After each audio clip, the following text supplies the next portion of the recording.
है क्या? अगर गवर्नमेंट ने इसको अनाउंस किया है तो किस बदौलत किया है, किस प्रोटोकॉल के तहत किया है, मैं आपको बता दूं। और उस दौरान यदि उनकी मृत्यु होती है तब मैं उनको 1 करोड़ रुपए दूंगा। अब बात करनी है हमें हमारे आयोग के चेयरमैन संजय गहलोत की। संजय गहलोत जी ने कहा जिनमें होगी हम उसको 1 करोड़ रुपए देंगे, और उन्होंने कई फाइलें भी ऐसी चलाई, लेकिन उन फाइलों पर इंप्लीमेंट क्यों नहीं हो पाया?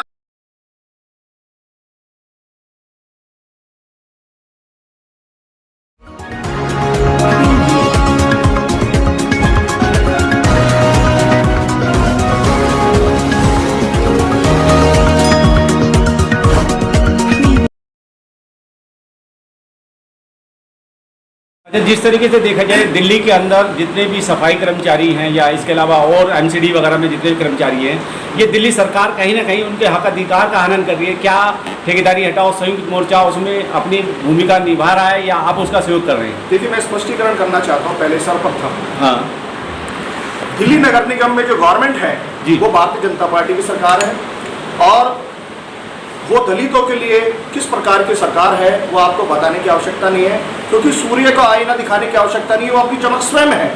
मैं आपको एक बात और कहना चाहता हूँ कि इन 14 वर्षों में भारतीय जनता पार्टी के तीनों मेयर रहे, तीनों स्टैंडिंग कमेटी चेयरमैन रहे, और तीनों ही नेता सदन रहे। उन्होंने अभी तक भी कोई ऐसा प्रेम्बल पास नहीं किया है जिससे कि कर्मचारी उसका रेगुलाइजेशन हो, वो नियमित हो। अभी तक भी कोई ऐसा प्रेम्बल पास नहीं हुआ जिसमें नई पोस्टें क्रिएट की जाएं, तो कर्मचारी कैसे पक्का हो? निगान जी, देखा जाए तो कहीं ना कहीं जिस तरीके से सरकार की बात की जा रही है, केजरीवाल सरकार की बात की जा रही है, अभी कोरोना काल के दौर से हम लोग गुजरे हैं और बहुत सारे लोगों ने साथ दिए इस कोरोना काल में। क्या आपको लगता है कि केजरीवाल सरकार ने उन वाल्मीकि समाज के सफाई कर्मचारियों को वो अनुदान राशि दे पाए जिसकी घोषणा की थी? देखिए, मैं आपको बताना चाहता हूँ, आपने बहुत अच्छा प्रश्न किया, मैं धन्यवाद करता हूँ आपका। और ये स्पष्ट होना भी चाहिए कि आखिर 1 करोड़ रुपए है क्या? अगर गवर्नमेंट ने इसको अनाउंस किया है तो किस बदौलत किया है, किस प्रोटोकॉल के तहत किया है? मैं आपको बताना चाहता हूं, मैंने वो आदेश कॉपी डीसी कपिल साहब को दिखाई थी। उस आदेश में केवल ये लिखा था, उसमें कैबिनेट मंत्री राजेंद्र पाल गौतम साहब के साइन थे, उसमें हमारे मुख्यमंत्री साहब के सिग्नेचर थे, उसमें साफ तौर पर लिखा हुआ था कि कोरोना काल में जो कर्मचारी मैं किसी भी क्वारंटाइन सेंटर में लगाता हूं और उस दौरान यदि उनकी मृत्यु होती है तब मैं उनको 1 करोड़ रुपए दूंगा। अब बात करनी है हमें हमारे आयोग के चेयरमैन संजय गहलोत की। संजय गहलोत जी ने कहा जो भी कर्मचारी जिसकी मृत्यु कोरोना काल में कार्य करते वक्त होगी, कोविड-19 में होगी, हम उसको 1 करोड़ रुपए देंगे। और उन्होंने कई फाइलें भी ऐसी चलाई, लेकिन उन फाइलों पर इंप्लीमेंट क्यों नहीं हो पाया, ये सोचने का विचार है, ये सोचने का विषय है। अच्छा, कहीं आपको लगता नहीं दिगान साहब की जो वाल्मीकि समाज है इस दिल्ली के अंदर 22% उसका वोट है और 17% पे सरकार बन जाती है, लेकिन अभी तक जो है वाल्मीकि समाज अनभिज्ञ रहा और अपनी सरकार नहीं बना पाया, क्या कारण है वो?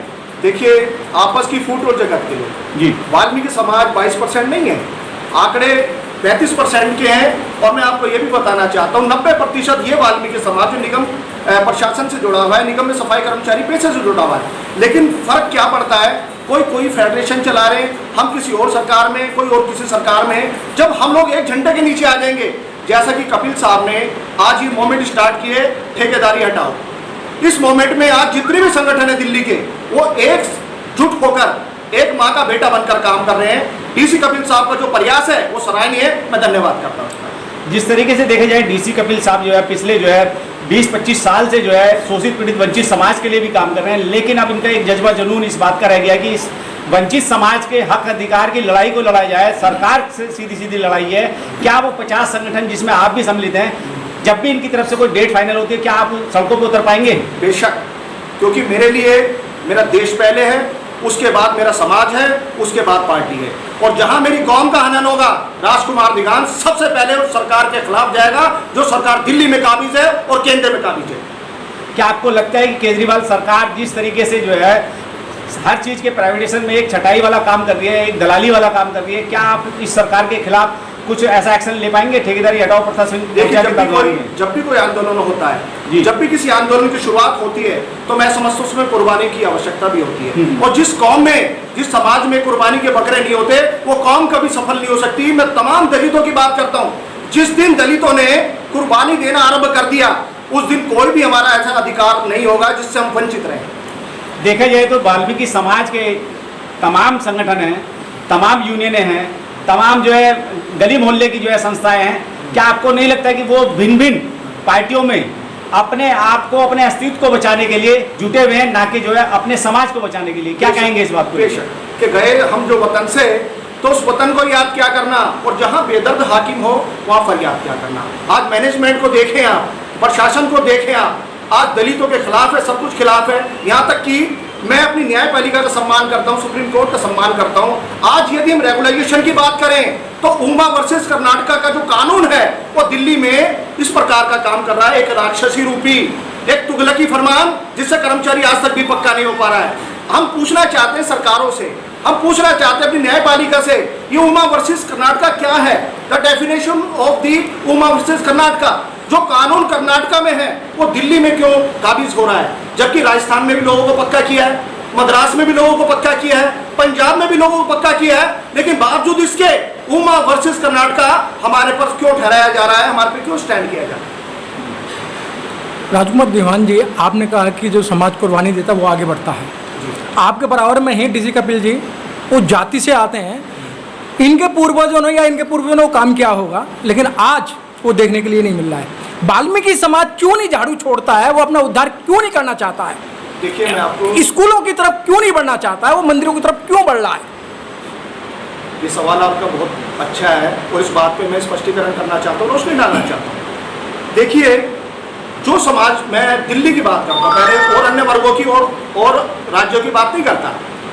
जो समाज 25 वर्षों से सफाई पेशे का काम कर रहा है, पहले उसने 3000 में काम किया, उसके बाद 3500 में काम किया, फिर 8000 में काम किया, उसके बाद 9450 में काम किया, उसके बाद 13045 रुपये में काम किया, आज वो 14000 समथिंग में काम कर रहा है। मैं पूछना चाहता हूँ, इतने महंगाई के ज़माने में वो कर्मचारी अपने बेटे को पढ़ाएगा, अपनी बेटी की शादी करेगा, अपना अच्छा घर बनाएगा, वो किस प्रकार अच्छी शिक्षा देगा अपने बच्चों को? जब उसकी आर्थिक स्थिति मजबूत नहीं है तो किस प्रकार अपने बच्चों को पढ़ाएगा? मैं एक बात और कहता हूँ आपसे।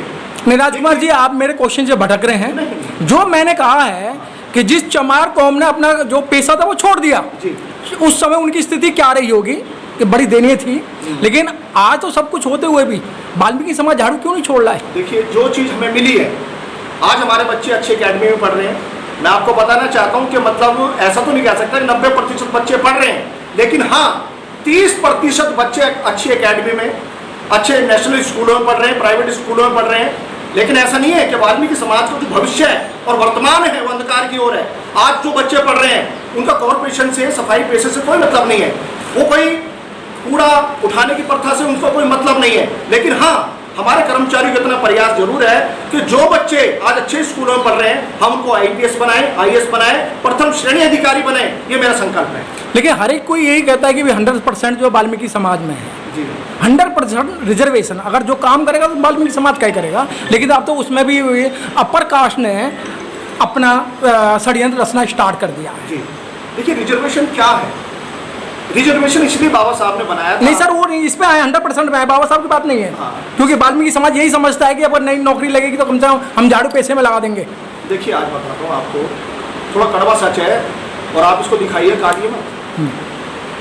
हमारे भाई जाटव समाज, बल्कि मैं चमार कहूँगा, अपने आप को बंगी कहूँगा, और हमें कहने भी चाहिए, जो वाल्मीकि शब्द से जुड़ा हमारे साथ, सही मायने में ये जो वाल्मीकि शब्द है कई वर्ष पुराना है, सैकड़ों वर्ष पुराना नहीं है। हम तो अपने आप को भंगी कहते हैं आज भी, और चमार को चमार ही कहेंगे। देखिए, हमारे जो बड़े भाई हैं, जिस प्रकार से हमारे कार्यालयों में अधिकारी नहीं है, हमारे को सपोर्ट करने वाला कोई नहीं है, आज हमारा जो वाल्मीकि समाज का अधिकारी है, अगर वो कहीं IPS भी बने, वो अगर एक क्लास 1 ऑफिसर बने तो अपनी जात पात, अपना गोत्र, अपना वर्ण, अपना वर्ग छिपा लेता है। देखिए, जाटव समाज ने कभी अपने जात, अपना गोत्र, अपना वर्ण नहीं छिपाया।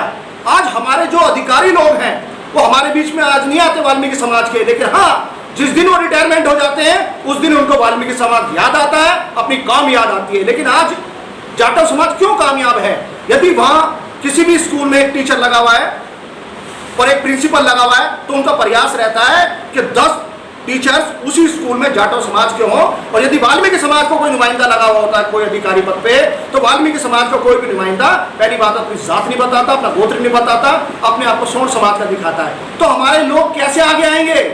जब तक हम अपनी जातियां उजागर नहीं करेंगे, हमारा समाज का शोषण होता रहेगा और वाल्मीकि समाज हमेशा दबता रहेगा। अच्छा राजकुमार दिघान जी, एक मेरा बड़ा महत्वपूर्ण सवाल है, झाड़ू छोड़ो कलम उठाओ, इस मुहिम को हम पिछले 10 साल से दिल्ली के अंदर चला रहे हैं और तकरीबन देखा जाए जो दिल्ली सरकार के अंदर वाल्मीकि समाज से मंत्री बने थे, जो जय श्री राम जय वाल्मीकि के नारे लगाते थे, आज वो जय भीम के नारे लगाते हैं। आप इस बात से कितना इत्तेफाक रखते हैं कि आने वाले समय में अपनी नस्ल को, अपने बच्चों को डॉक्टर अम्बेडकर के बारे में, ज्योतिबा फूले के बारे में, इसके अलावा बहुजन समाज में जन्मे मानवर काशीराम की जी की विचारधारा के बारे में, क्या आप उनको भी उस विचारधारा से जोड़ने का काम करेंगे उस जनरेशन को? देखिए, आज जो जनरेशन है बहुत आगे है, बेशक हम पीछे हैं, हम सफाई कर्मचारी हैं, लेकिन आज के जो बच्चे हैं कॉलेज में जा रहे हैं, अच्छी अच्छी यूनिवर्सिटी में उनका एडमिशन है, अच्छे अच्छे सब्जेक्ट उनके पास हैं।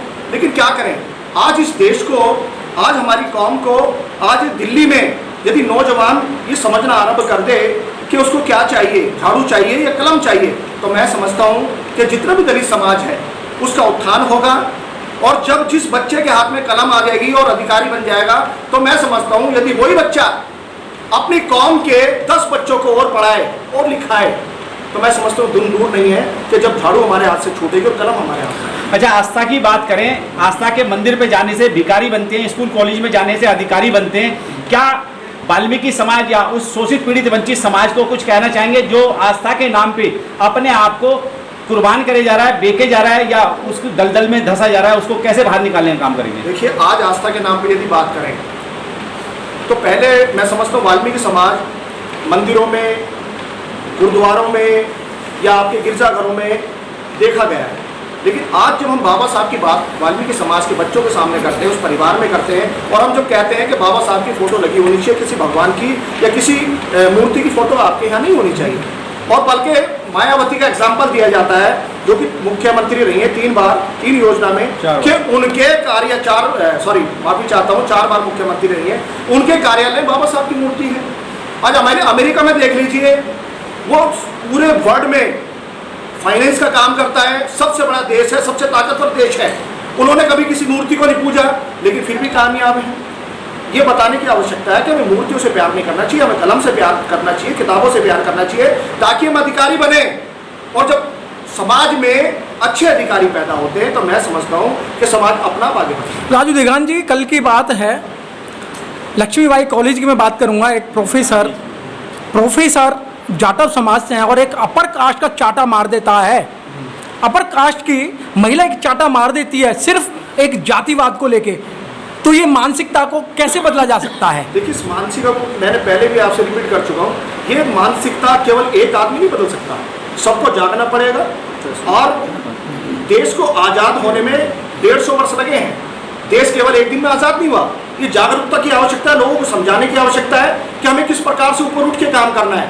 जब तक हमारी मानसिकता बदलेगी नहीं, जब तक हम लोगों को ये नहीं समझाएंगे कि शिक्षा आखिर क्या है, शिक्षा एक शेरनी का दूध है और जो इसको पिएगा वो दहाड़ेगा, और ये मैं नहीं कहता, ये बाबा साहब ने कहा। अच्छा दिघान साहब, आखिर में चलते चलते मेरा महत्वपूर्ण सवाल है, ठेकेदारी हटाओ संयुक्त मोर्चा के तत्वाधान में आप भी जुड़े हैं, इस झंडे के नीचे आप भी खड़े हैं और भी संगठन खड़े हैं, आपकी क्या आने वाली प्लानिंग है इस संयुक्त मोर्चा के सहयोग के लिए, समर्थन के लिए?